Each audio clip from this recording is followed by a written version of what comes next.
Ideal ice cream ಅವರ ತಿರಾಮಿಸು ಮಂಗಳೂರಿನಲ್ಲಿ ತಿನ್ಲಿಕ್ಕೆ ಇದು best time. Mushroom masala dosa ಮೇಲೇನು ಆಫರ್ ನಡೀತಾ ಇದೆ. ಸಿಕ್ಕಾಪಟ್ಟೆ ಡಿಸ್ಕೌಂಟ್ ಸ್ವಿಗ್ಗಿ ಆಪ್ ಅಲ್ಲಿ. ಟ್ರೀಟ್ ಅಥವಾ ಮನೇಲಿ ಪಾರ್ಟಿ ಇದ್ರೆ ಈಗಲೇ ಆರ್ಡರ್ ಮಾಡ್ಬಿಡಿ.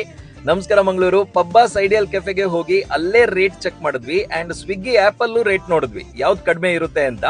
ಅಂಡ್ ರಿಯಾಲಿಟಿ ಚೆಕ್ ಮಾಡಿ ನಮಗೆ ಗೊತ್ತಾಯ್ತು, ಎಸ್ ಡೀಲ್ಸ್ ನಿಜವಾಗ್ಲೂ ಕ್ರೇಜಿ ಆಗಿದೆ ಅಂತ. ಸ್ವಿಗ್ಗಿ ಆಪ್ ನಲ್ಲಿ ಕ್ರೇಜಿ ಡೀಲ್ಸ್ ನಡೀತಾ ಇದೆ. ಮಶ್ರೂಮ್ ಮಸಾಲ ದೋಸೆಗೆ 89 ರುಪೀಸ್ ಮಾತ್ರ. ನೀರ್ dosa with soya sukka 89 rupees. ಇನ್ನು ನೀರ್ dosa with green paneer ghee roast ಗೆ 139 ರುಪೀಸ್. ವೆನಿಲಾ ಡೈಡ್ ಗೆ 139, ಹಾಗೆ ತಿರಾಮಿಸುಗೆ 139 ರುಪೀಸ್. ಸಿಕ್ಕಾಪಟ್ಟೆ ಆಫರ್ಸ್ ಗಳು ಸ್ವಿಗ್ಗಿ ಆಪ್ ನಲ್ಲಿ ಆಗಸ್ಟ್ 29, 30 ಮತ್ತೆ 31 ಮಾತ್ರ ನಡೀತಾ ಇದೆ. ಇದ್ ಮಾತ್ರ ಅಲ್ಲ, 50ಕ್ಕೂ ಹೆಚ್ಚು ರೆಸ್ಟೋರೆಂಟ್ಸ್ ನಲ್ಲಿ ಇಂತ ಆಫರ್ ಗಳನ್ನ ಸೆಟ್ ಮಾಡಿದ್ದಾರೆ ಅಂಡ್ ಸ್ವಿಗ್ಗಿ ಆಪ್ ನಲ್ಲಿ ಸಿಗ್ತಾ ಇದೆ. ಆಫರ್ಸ್ ಉಡುಪಿ ಮಣಿಪಾಲ್ ಅಲ್ಲೂ ನಡೀತಾ ಇದೆ. ಅಂತೂ ಸ್ವಿಗ್ಗಿ ಆಪ್ ಅಲ್ಲಿ ಈಗಲೇ ಕ್ರೇಜಿ ಡೀಲ್ ಸೆಕ್ಷನ್ ಹೋಗಿ ಏನೇನ್ ಡೀಲ್ ಇದೆ ಅಂತ ನೋಡಿ. ಇಂತ ಸೂಪರ್ ಫುಡ್ ಅಪ್ಡೇಟ್ಸ್ ಗುಂಟಲ್ವಾ ತಿಂಡಿನ ಈಗಲೇ ಫಾಲೋ ಮಾಡಿ.